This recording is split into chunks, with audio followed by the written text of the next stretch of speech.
السلام علیکم ورحمۃ اللہ وبرکاتہ۔ پیارے دوستو، حضرت عثمان غنی رضی اللہ تعالی عنہ کی خلافت کے دور میں اور آپ رضی اللہ تعالی عنہ اپنے کمرے میں بیٹھے ہوئے تھے۔ ایک بندہ آپ کے کمرے میں آتا ہے اور آ کر کہتا ہے، اے امیر المومنین، ایک بہت بڑا حادثہ ہو گیا۔ حضرت عثمان رضی اللہ تعالی عنہ نے کہا، کیا حادثہ ہو گیا؟ اس پر وہ شخص کہنے لگا، اے امیر المومنین، میں نے شادی کی ایک عورت سے، آج اس شادی کو 6 مہینے مکمل ہو چکے ہیں اور اس نے ایک بچے کو جنم دیا ہے۔ حضرت، میری آپ سے ایک درخواست ہے کہ میری شادی کو ابھی 6 ہی مہینے ہوئے ہیں، پھر یہ بچہ آخر کیسے پیدا ہو سکتا ہے؟ اس واقعے کے پہلے عام لوگوں کے اندر یہ بات پائی جاتی تھی کہ 6 مہینے میں بچہ پیدا نہیں ہو سکتا، اس لیے وہ آدمی بھی پریشان ہو گیا، یہاں تک کہ اس نے اپنے بچے کو ایک بار بھی نہیں دیکھا اور سیدھا امیر المومنین کے پاس آ گیا۔ حضرت عثمان رضی اللہ تعالی عنہ نے لوگوں کو جمع کیا اور مشورہ کیا کہ یہ بچہ حلال کا ہے یا پھر حرام کا، کیونکہ اس سے پہلے ایسا کوئی واقعہ پیش نہیں آیا تھا اور کسی عورت نے 6 ماہ کے بچے کو جنم نہیں دیا تھا، اور عرب کے اندر 6 ماہ کے بچے کو حرام کا بچہ سمجھا جاتا تھا۔ مشورے میں موجود تمام لوگوں نے یہ ڈیسیجن لیا کہ عرب کے اندر 6 ماہ کا بچہ کبھی پیدا نہیں ہوا، لہٰذا یہ حلال کا نہیں ہو سکتا بلکہ حرام کا ہی ہے۔ اس پر حضرت عثمان غنی رضی اللہ تعالی عنہ نے فیصلہ دیا کہ اس عورت کو سنگسار کر دیا جائے، یعنی کہ پتھر مار مار کر اسے جان سے مار دیا جائے۔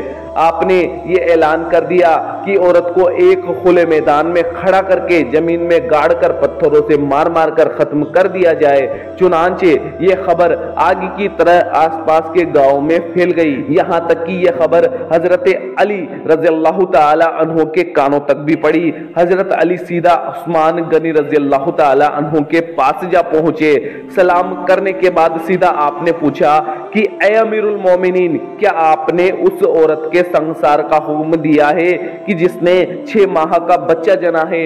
تو حضرت عثمان رضی اللہ تعالی عنہ نے فرمایا، ہاں، میں نے حکم دیا ہے کہ اس عورت کو سنگسار کر دیا جائے کیونکہ اس نے حرام کا بچہ جنا ہے، کیونکہ 6 مہینے میں بچہ پیدا ہو ہی نہیں سکتا۔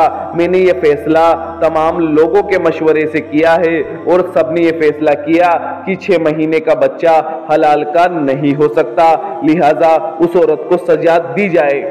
حضرت علی نے فرمایا، اے امیر المومنین، آپ نے یہ فیصلہ غلط کیا ہے۔ حضرت علی نے حضرت عثمان غنی سے فرمایا، اے حضرت علی، میں نے حساب اور کتاب لگایا ہے کہ 6 ماہ کا بچہ حلال کا ہو سکتا ہے۔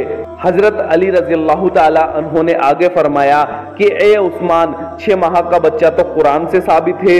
حضرت عثمان یہ سن کر پریشان ہو گئے کہ قرآن سے کیسے ثابت ہو سکتا ہے؟ پھر حضرت علی رضی اللہ تعالی عنہ نے فرمایا، قرآن پڑھو، دیکھو حمل اور دودھ پلانے کی مدت کتنی ہے؟ 30 ماہ۔ حضرت عثمان نے فرمایا، اچھا، یہ تو 2.5 سال بنتے ہیں، اس میں 6 ماہ کا بچہ کیسے نکلے گا؟ حضرت علی نے فرمایا، اب دوسری آیت پڑھو، اللہ تعالیٰ فرماتا ہے کہ 2 سال دودھ پلانے کی مدت ہوتی ہے، 30 ماہ سے 24 مہینے نکالیں گے تو پیچھے بچیں گے 6 ماہ۔ حضرت عثمان فرمانے لگے، بات تو تم نے بالکل ٹھیک کہی ہے۔ اس کے بعد حضرت علی نے فرمایا، قیامت تک اگر کوئی بچہ 6 ماہ کا پیدا ہوتا ہے تو وہ حلال کا ہی تصور کیا جائے گا، کیونکہ یہ قرآن کی آیت سے ثابت ہے، اور پوری دنیا، ساری کائنات جھوٹی ہو سکتی ہے لیکن میرا قرآن پاک کا ایک حرف جھوٹا نہیں ہو سکتا۔ قرآن کا ہر حروف سچا ہے، قرآن پاک کی بات کبھی جھوٹی ہو ہی نہیں سکتی۔ حضرت عثمان فرمانے لگے کہ اے علی، تم نے تو میری اصلاح کر دی۔ حضرت عثمان نے فوراً سپاہیوں کو دوڑا دیا۔ اللہ نہ کرے اگر اس عورت کو سنگسار کر دیا گیا تو قیامت میں عثمان، میرا کیا بنے گا؟ حضرت عثمان رونے لگے، آپ کی چیخیں نکل گئی اور اللہ سے فرمانے لگے، اے عثمان، کل تو قیامت میں اللہ کو کیا جواب دے گا؟